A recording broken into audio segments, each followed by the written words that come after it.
Hi friends, welcome to this lesson.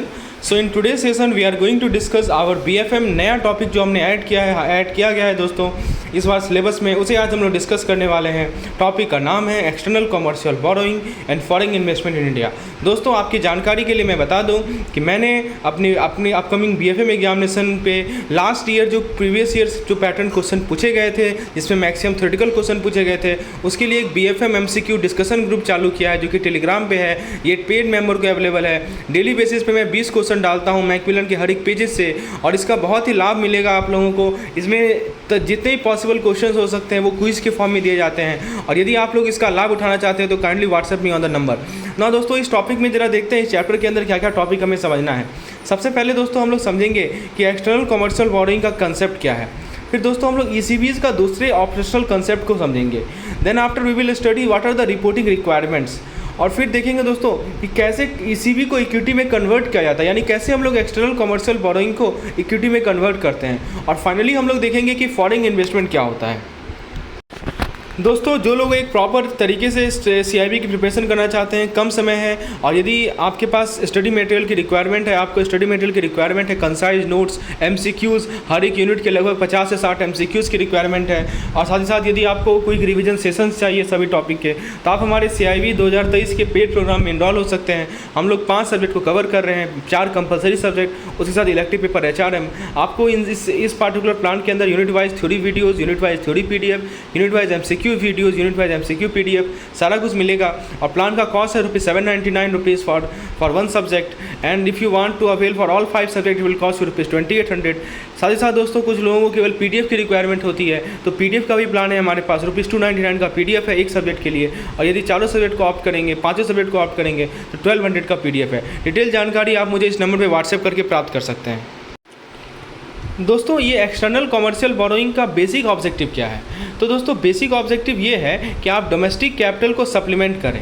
Okay, so basic objective is to supplement the domestic capital ताकि हम अपने country में capital asset को create कर सकें। तो दोस्तों कैपिटल अकाउंट मैनेजमेंट के द्वारा कैपिटल एक एसेट को क्रिएट किया जाता है और ये जो कैपिटल एसेट है इसको वाइडली यूज किया जाता है दोस्तों फॉरेन बोरोइंग के द्वारा। फॉरेन बोरोइंग के लिए इंडियन एंटिटीज़ जो कि चीपर सोर्सेज ऑफ फाइनेंस का एडवांटेज लेना चाहती है जो कि अवेलेबल है ओवरसीज़ कंट्री में। मान लीजिए किसी दूसरे कंट्री में कुछ ऐसे चीपर सोर्स हैं, ठीक है, कुछ सस्ते सोर्स है फाइनेंस के लिए, वो अवेलेबल हैं और हमारे देश की कुछ ऐसे फर्म हैं, कुछ ऐसी कंपनियां हैं जो कि इसका हेल्प लेना चाहती हैं, एक्सेस लेना चाहती हैं।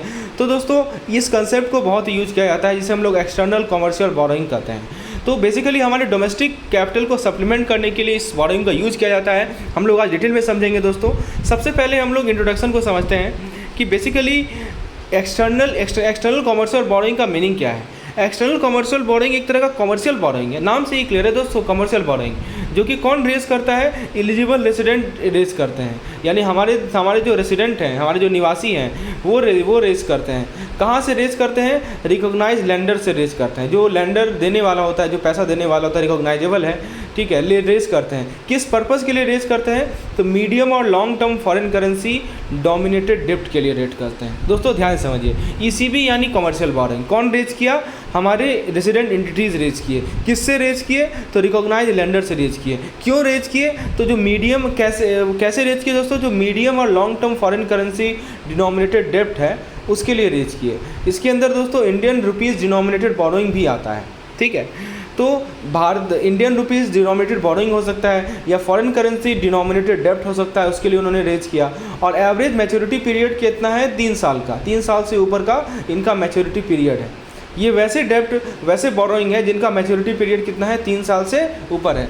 याद रखिएगा कि ये जो हमारे बोरोइंग्स होते हैं, rupee denominated, Indian rupee denominated borrowing या फॉरेन करेंसी डिनोमिनेटेड डेप्ट, इनका मैच्योरिटी पीरियड जो है 3 साल से ऊपर होता है। जो भी एलिजिबल रेजिडेंट इंडियन है वो दोस्तों 3 साल से कम पीरियड के लिए भी बोरो कर सकते हैं, लेकिन वहाँ पे RBI की गाइडलाइन को फॉलो करना पड़ेगा, ठीक है। ऐसा नहीं कि खाली 3 साल तक ही है, 3 साल से कम पीरियड के लिए भी बोरोइंग कर सकते हैं फॉरेन लेंडर के द्वारा, फॉरेन लेंडर से, ठीक है, but they have to follow the guidelines as per the RBI। Now ECB can be raised either under the automatic route. दोस्तों there are two types of route. One is automatic route and other is approval route, right? So in the automatic route ECB, you can raise ECB under automatic rule, okay, but the case will be examined by authorized dealer category 1, that means AD1 category bank. दोस्तों I think we have talked about there are three types of bank, AD1 category, AD2 category and AD3 category. तीन तरह के category होते हैं, AD1, AD2, AD3. So this automatic route will be examined bye AD1 category bank. Please remember, जो हमारे AD1 category bank होते हैं वो इस तरह के ऑटोमेटिक रूट को क्या करते हैं दोस्तों, they will examine the AD1 category bank. दूसरा तरीका है दोस्तों approval route. The second method we have is the approval route. Approval route क्या होता है, where you have to take the approval. Okay, so किसका approval, whose approval should be take, बताइए किसका अप्रूवल लेना जरूरी है. तो दोस्तों RBI का अप्रूवल लेना जरूरी है. यानी what I am saying that under the approval route the borrower are required to obtain RBI approval. Okay, how to take approval, कैसे वो अप्रूवल लेते हैं, तो वो अपने रिक्वेस्ट को AD बैंक से फर्दर एग्जामिन करवाते हैं, ठीक है, और RBI अप्रूवल देती है, तब जाके ये रूट से वो लोग ECB को रेज कर सकते हैं.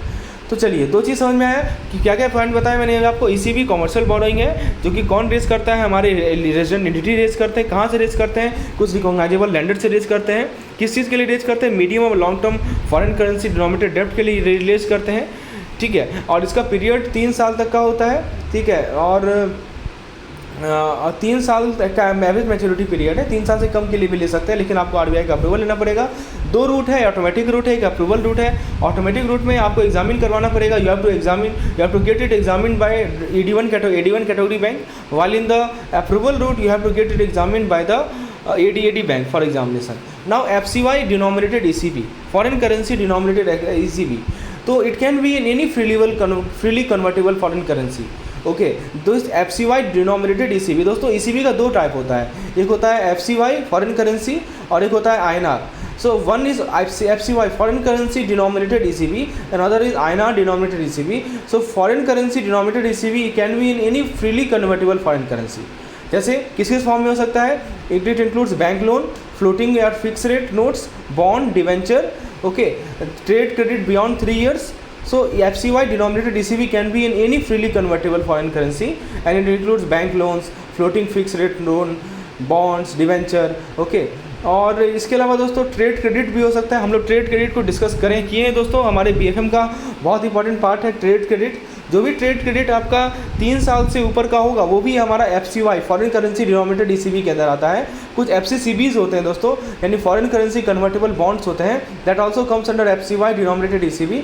Also we have FCEB, foreign currency exchangeable bonds and financial leases. So these are all FCY denominated ECB, okay, which can be any freely convertible foreign currency and includes bank loan, fixed floating rate notes, bond, debenture and FCCBs. Now the second is INR denominated FCCB.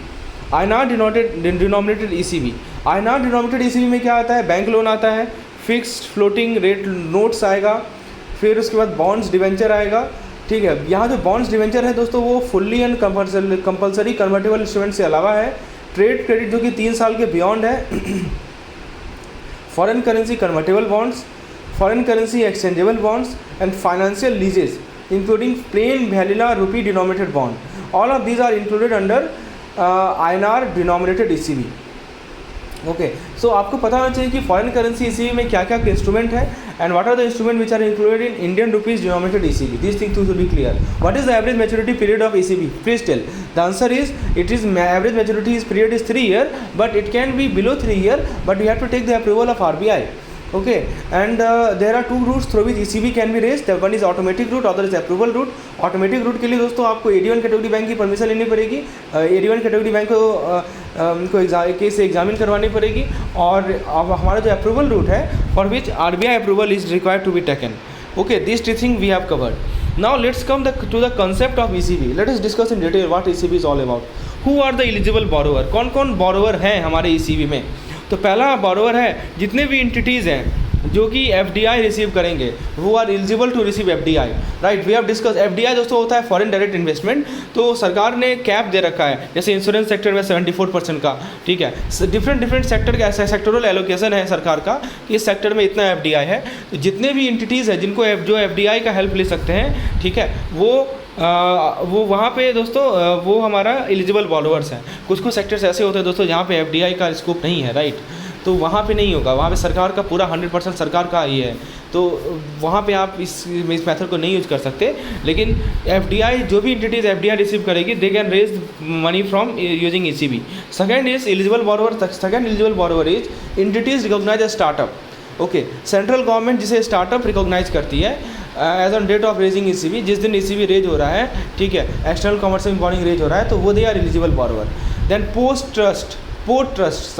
Trust unit in south economic zone, special economic zone, SIDBI, Exim Bank, so these are all eligible borrower, right। Registered entities engage in micro finance activity. अब दोस्तों क्या होता है कि कुछ ऐसी entities होते हैं जो कि माइक्रो फाइनेंस एक्टिविटीज़ में एंगेज होते हैं। जैसे मैं आपको एग्जांपल बताऊं, not for profit companies, registered societies, registered trust, cooperative and non governmental organisation, so these are all entities which are eligible borrower. So कुछ ऐसे रजिस्टर्ड एंटिटीज़ होते हैं, जैसे मान लीजिए कि not for profit companies registered हो गए, कुछ हो गए दोस्तों आपके रजिस्टर्ड सोसाइटीज़ हो गए, ट्रस्ट हो गए, कोऑपरेटिव्स हो गए, some NGOs are there, they are permitted only to raise INR ECB। ध्यान दीजिएगा दोस्तों, बहुत इंपॉर्टेंट पॉइंट है। INR ECB कौन कौन रेज कर सकता है? मैंने आपको बताया ECB दो तरीके से रेज किया जा सकता है, एक होता है foreign currency denominated bond denominated ECB, और एक होता है इंडियन रुपीज़ डिनोमिनेटेड। तो आपको याद रखिएगा कि मैं आपको कुछ नाम बता रहा हूँ, ये लोग केवल INR ECB ही रेज कर सकते हैं। नाम सुनिए ध्यान से। पहला नाम है registered not for profit company, दूसरा नाम है registered society, registered trust, registered cooperative and non governmental organisation, registered NGO।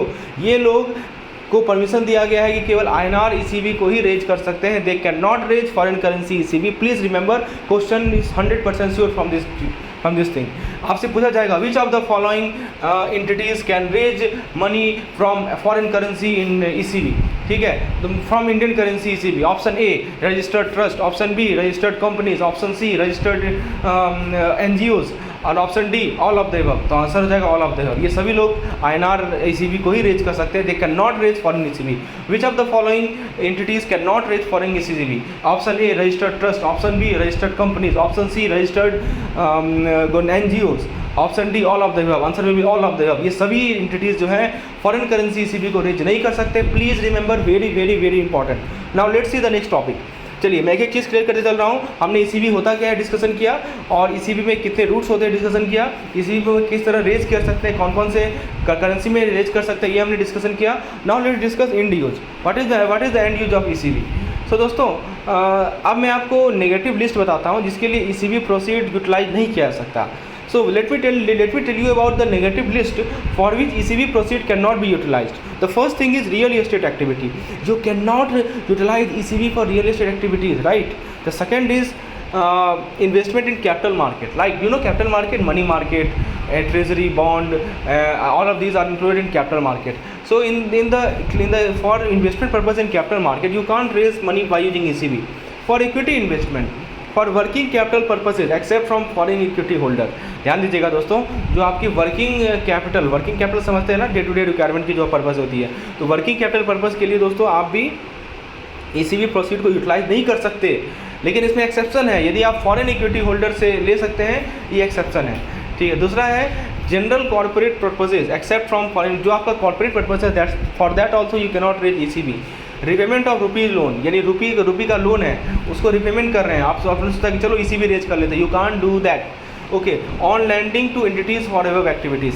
अब ये जो एंटिटीज़ मैंने आपको ऊपर बताए, जो एक्टिविटीज़ बताए, उन सभी को लैंड भी नहीं कर सकती ECB के माध्यम से। क्या क्या बताएगा, फिर से रिकॉल कीजिए। पहला, first thing that equity investment, second thing is investment in capital market, third is working capital purposes, fourth is general capital purposes, fifth is repayment of rupee loan. Okay, please remember these things are not allowed to be raised using ECB. The first very important point. Now let us see the ECB recognised lender. Who are the recognised lender? अभी मैंने आपको बताया था ना ECB होता क्या है दोस्तों। What is ECB? Please tell. ECB commercial borrowing है जो कि कौन रेज करता है? एंटिटीज़, हमारे रेसिडेंट एंटिटीज रेज करते हैं। किससे रेज करते हैं? तो रिकॉग्नाइज्ड लेंडर से रेज करते हैं। अभी रिकॉग्नाइज्ड लेंडर है कौन? वो लेंडर है कौन जहाँ से रेज करेंगे? अब हम लोग वो डिस्कस करने वाले हैं, एक एक आस्पेक्ट को डिस्कस करेंगे दोस्तों। ईसीबी हमारा एक कॉमर्शियल बोरोइंग है जिसमें एलिजिबल रेसिडेंट, अभी मैंने क्या क्या बताया, कौन कौन सी एंटिटीज़ हैं जो कि ईसीबी रेज कर सकते हैं और कौन कौन सी एंटिटीज़ हैं जो कि ईसीबी रेज नहीं कर सकते, है ना।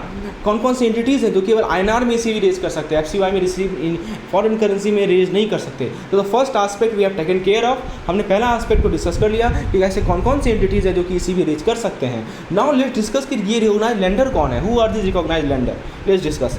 So now, the recognized lender. The lender should be resident of FATF compliant country. जो भी lender है दोस्तों वो FATF compliant country का रेजिडेंट होगा। What is FATF? FATF का फुल फॉर्म है फाइनेंशियल एक्शन टास्क फोर्स, यानी फाइनेंशियल एक्शन टास्क फोर्स के अंदर कुछ कंट्रीज़ को नॉमिनेट किया गया है, उसी कंट्रीज़ के रेजिडेंट होने चाहिए लेंडर, या नहीं तो IOSCO। IOSCO क्या है? International organisation of security commission. So the lender should belong to those countries which are either FATF compliant or which is either IOSCO compliant. The first thing. The second thing is multilateral and regional financial institution where India is a member country will also be considered as recognized lender. ऐसे दोस्तों कुछ ऐसे financial institution होंगे जहाँ पे जिस country में India member country है। So for these institutions are also eligible, are also recognized as recognized lender, right? The next is individuals as lender can only be permitted if they are foreign equity holder or for subscription to bond debenture listed abroad. क्या कर रहा है दोस्तों? कोई भी individual lender तभी हो सकता है और उसको आप तभी रिकॉग्नाइज करेंगे लेंडर के रूप में यदि यदि वो फॉरेन इक्विटी होल्डर हो, उसके पास फॉरेन इक्विटी, दूसरे देश की इक्विटी का होल्ड करे वो, ठीक है, तभी वो ईसीबी के अंदर लेंडर के रूप में आएगा। या नहीं तो ये वो सब्सक्राइब किया हो बॉन्ड डिवेंचर लिस्टेड अब्रोड, जो दूसरे देश में बॉन्ड डिवेंचर है उसको सब्सक्राइब किया हुआ हो, तभी वो ईसीबी का लेंडर माना जाएगा इंडिविजुअल के रूप में, ठीक है। दूसरा point, foreign branches subsidiaries of Indian bank are permitted as recognised lender only for FCY ECB. Very very important. Which of the following are recognised lender for FCY ECB? इनमें से कौन सा रिकॉग्नाइज्ड लेंडर है foreign currency ECB के लिए? तो दोस्तों option number A सुनिए, फॉरेन ब्रांचेज।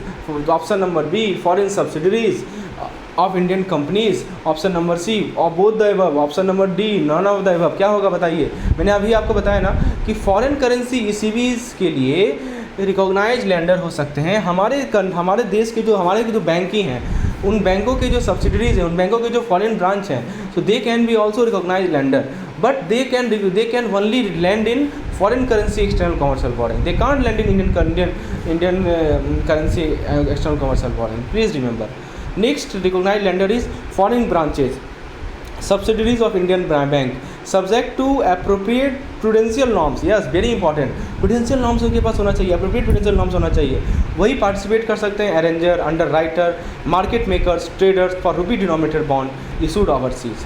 तो दोस्तों जो भी रूपी डिनोमिनेटेड बॉन्ड ओवरसीज इशू किया जा रहा है उनके लिए फॉरेन ब्रांच, उनके सब्सिडरीज जिनके पास प्रूडेंशियल नॉर्म्स हैं वो पार्टिसिपेट कर सकते हैं अरेंजर में। चलिए आपको मैंने रिकॉग्नाइज्ड लेंडर भी समझा दिया।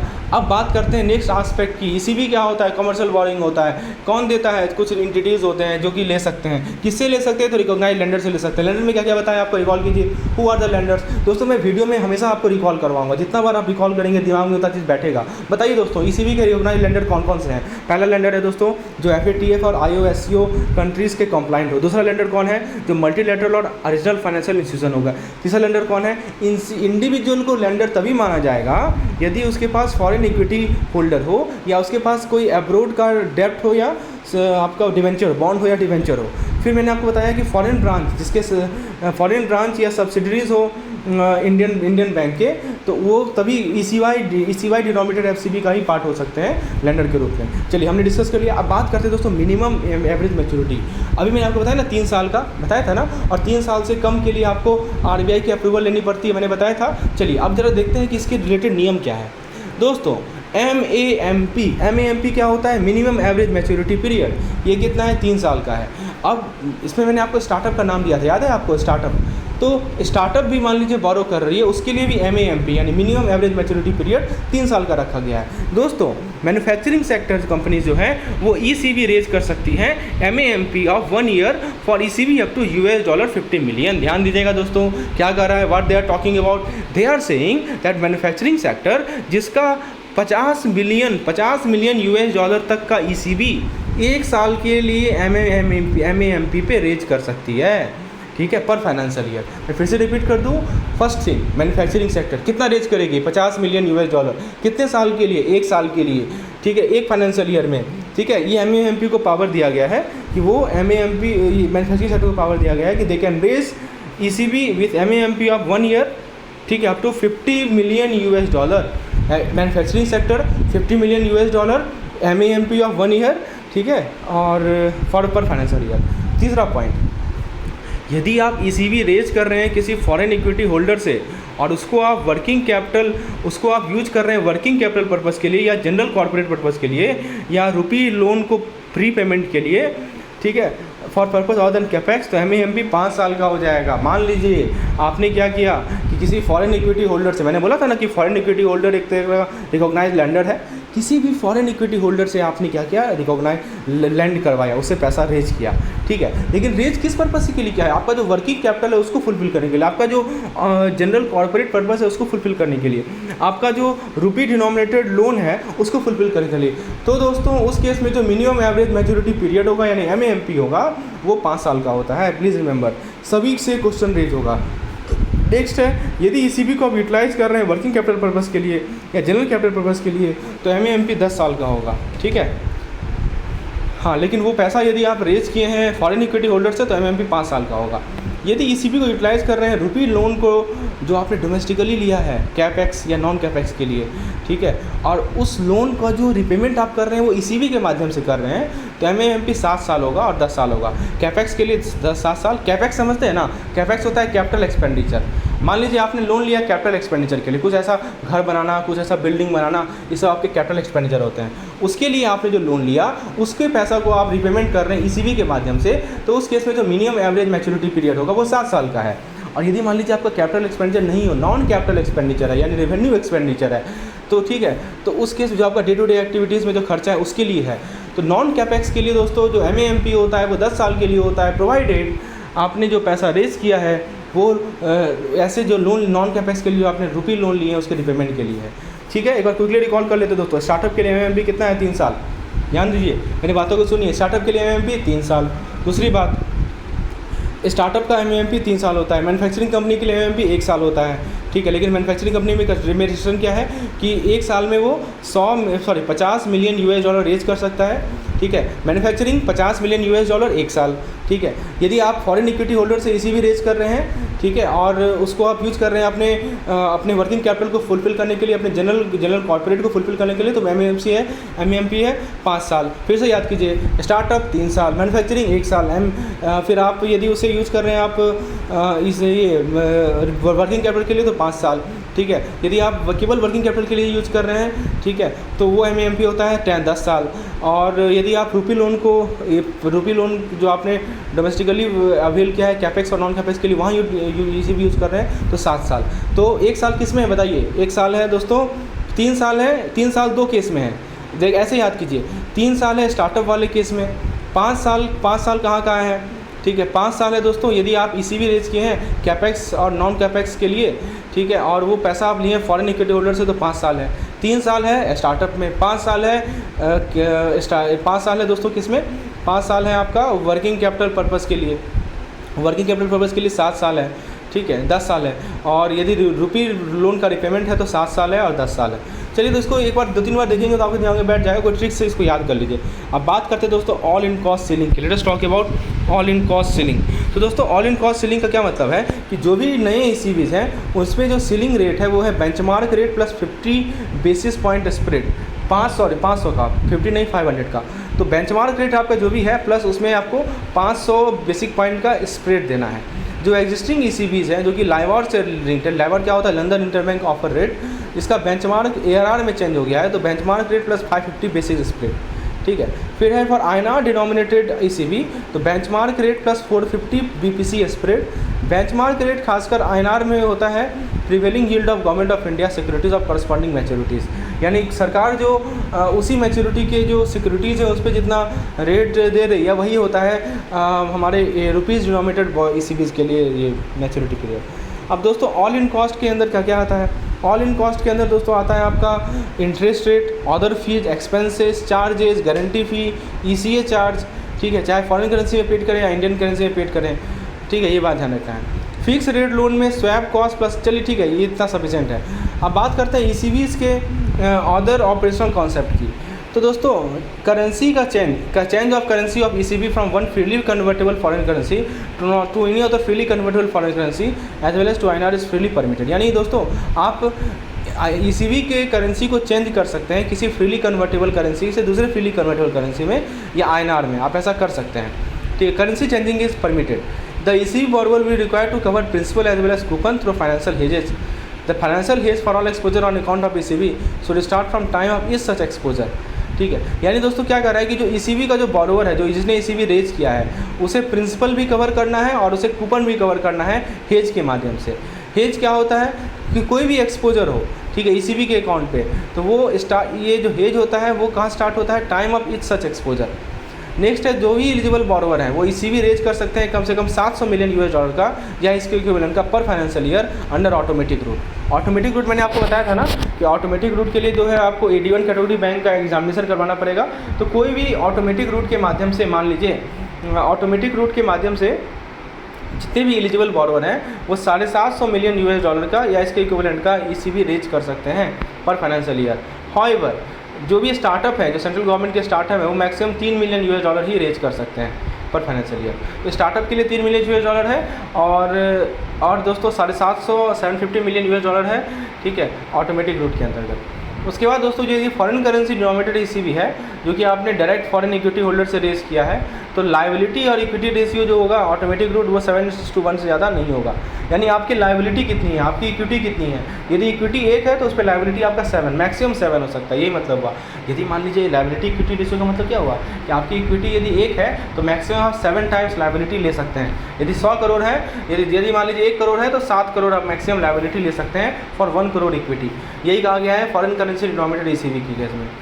किसी भी तरह का गारंटी इंडियन बैंक के द्वारा, ऑल इंडियन फाइनेंशियल इंस्टीट्यूशन के द्वारा, ठीक है, किसी भी तरह का गारंटी नहीं परमिटेड है, ठीक है। भारतीय बैंक की NBFCs या कोई फाइनेंशियल इंस्टीट्यूशन गारंटी नहीं दे सकती। ECB proceed meant for foreign currency expenditure can be parked abroad pending utilisation. जो भी ECB प्रोसीड जिसका पेमेंट पर्पज है फॉरेन करेंसी एक्सपेंडिचर का, तो उसको आप पार्क कर सकते हैं पेंडिंग यूटिलाइजेशन में। जब तक आप ECB प्रोसीड को यूटिलाइज नहीं कर ले, फंड को इन्वेस्ट कर सकते हैं लिक्विड एसेट में, जैसे मान लीजिए डिपॉजिट या सर्टिफिकेट ऑफ डिपॉजिट में। जब तक आप फंड को इन्वेस्ट कर सकते हैं, कहाँ डिपॉजिट और सर्टिफिकेट ऑफ डिपॉजिट में। उसके बाद दोस्तों आपका S&P standard and poor Fitch IBCA treasury bill और deposit with foreign branches. ECB proceed mean for rupee expenditure should be repatriated immediately for credit to lenders rupees. जो भी ECB proceed है जो कि रुपी एक्सपेंडिचर के लिए है, उसको आप तुरंत रिपेट्रिएट कर दें ताकि लैंडर के रुपी अकाउंट में क्रेडिट हो सके। तो ये सभी पॉइंट्स है दोस्तों ECB से related. These all points are related to ECBs। फिर दोस्तों नेक्स्ट पॉइंट है ECB borrower are also allowed to park ECB proceed in term deposit. Term deposit में भी ECB प्रोसीड को पार्क कर सकते हैं AD कैटेगरी 1 बैंक से। चलिए तो ECB से रिलेटेड पॉइंट को आज के लेक्चर को यहीं समाप्त करते हैं। एक बार क्विकली रिकॉल कर लेते हैं सारे पॉइंट को जो हमने अभी तक डिस्कशन किए। नेक्स्ट लेक्चर पेड मेमोरी पे अवेलेबल होगा। यदि आप भी इस तरह के लेक्चर का हेल्प लेना चाहते हैं जिसमें चीज़ें आपको रिवाइज करवाई जाए, बार बार समझाई जाए, तो आप हमारे इस नंबर पे व्हाट्सएप करें। मैं आपको क्विज में जोड़ूंगा जो मैं टेलीग्राम चैनल पे डेली क्विज कंडक्ट कर रहा हूँ, और साथ ही साथ दोस्तों मैं आपको इसका PDF भी प्रोवाइड करूँगा और वीडियोज़ भी प्रोवाइड करूँगा। चलिए रिकॉल करते हैं हम लोग। तो हमने क्या क्या अभी तक पढ़ा है दोस्तों। ECB कमर्शियल बोरिंग होता है जो कि रेजिडेंट एंटिटीज रेज करते हैं रिकॉग्नाइज लैंडर से, ठीक है, और इसमें INR में होता है या फॉरेन करेंसी डोमिनेटेड बॉन्ड होता है। इसका एवरेज मैच्योरिटी पीरियड 3 साल से ऊपर होता है, 3 साल से कम के लिए होता है, लेकिन इसमें RBI की अप्रूवल लेनी पड़ती है। ECB को ऑटोमेटिक रूट से आप रेज कर सकते हैं, लेकिन AD1 कैटेगरी बैंक का परमिशन लेना पड़ेगा। अप्रूवल रूट के लिए आपको RBI का अप्रूवल लेना पड़ेगा। FCY डिनोमिनेटेड ECB के अंदर दोस्तों bank loan, floating fix rate note, bond debenture, trade credit belong थे ईयर, FCCB, FCEB सभी आते हैं। INR के अंदर बैंक लोन, मतलब जो भी इसमें अंदर है, इसके अंदर प्लेन वैनिला रुपी डिनोमिनेटेड बॉन्ड्स भी आते हैं। एलिजिबल बॉरोवर कौन से हैं, जो भी बॉरोवर एफडीआई रिसीव कर सकते हैं, जो भी एंटिटीज़ जिसे स्टार्टअप रिकॉग्नाइज किया गया है, पोर्ट ट्रस्ट और एक रजिस्टर्ड एंटिटीज़ जो माइक्रो फाइनेंस एक्टिविटी में इंगेज है। जो नेगेटिव लिस्ट है उसके अंदर रियल एस्टेट एक्टिविटीज़ हुआ, capital market, equity market, working capital purpose, general corporate purpose, इन सभी के लिए आप ईसीबी के पैसे को यूज़ नहीं कर सकते। ईसीबी के रिकॉग्नाइज लेंडर कौन होते हैं, जो एफएटीएफ और आईओएससीओ के अंदर रजिस्टर्ड होते हैं। मल्टीलैटरल ओरिजिनल फाइनेंशियल इंस्टीट्यूशन जहाँ पे इंडिया मेंबर है, इंडिविजुअल लैंडर के रूप में तभी परमिट किए जा सकते हैं यदि उनके पास फॉरेन इक्विटी होल्डर हो या बॉन्ड से सब्सक्राइब हो। जो फॉरेन ब्रांच है, जो सब्सिडीज है इंडियन बैंक का, वो केवल एफसीवाई ईसीबी ही रिकॉग्नाइज कर सकता है, प्लीज़ रिमेंबर। और जो हमारे फॉरेन ब्रांचेज हैं सब्सिडीज इंडियन बैंक के, वो पार्टिसिपेट कर सकते हैं arranger, underwriter, market maker. Average maturity period मैंने बताया 3 साल का स्टार्टअप के लिए, तो 1 साल का मैन्युफैक्चरिंग सेक्टर के लिए। इसका $50 मिलियन से ऊपर का ईसीबी है एक फाइनेंशियल ईयर में। उसके बाद ईसीबी यदि आप फॉरेन इक्विटी होल्डर से रेज कर रहे हैं तो एमएमपी 5 साल होता है, और यदि ईसीबी आप वर्किंग कैपिटल पर्पज़ के लिए रेज कर रहे हैं तो एमएमपी 10 साल का होता है। यदि ECB repayment of rupee loan के लिए यूज़ कर रहे हैं ईसीबी को तो एमएमपी 7 साल होगा for capex and 10 year for non capex. Startup के लिए एमएमपी 3 साल का है। और इन कॉस्ट सीलिंग मैंने आपको बताया, नए ईसीबी के लिए benchmark rate plus 500 basis point, existing ECB के लिए benchmark rate plus 550 basis point. देख सकते हैं इंपॉर्टेंट पॉइंट हाईलाइटेड है ताकि आपको रिवीजन करने में आसानी हो। जब आप रिवाइज करें तो ये हाईलाइटेड पॉइंट को ही देख के जाएँ। There are question are asked from this only, जो स्क्रैप है उसे आप छोड़ के जाएँ। आईएनआर डिनोमिनेटेड ईसीबी के लिए बेंचमार्क रेट प्लस 450 बीपीएस है, ठीक है, ये सब याद रखेंगे आप लोग। और अदर ऑपरेशनल कॉन्सेप्ट से अगले लेक्चर में हम लोग डिस्कस करेंगे दोबारा, जो कि पेड मेंबर के लिए अवेलेबल रहेगा। इसी तरह हमारे और भी लेक्चर को सुनने के लिए हमारे चैनल को सब्सक्राइब करें। मैं डेली बेसिस पे वीडियो अपलोड करता हूँ सीआईबी से रिलेटेड। हमारे टेलीग्राम चैनल से जुड़े, जिसका लिंक मैं डिस्क्रिप्शन में प्रोवाइड कर रहा हूँ। धन्यवाद।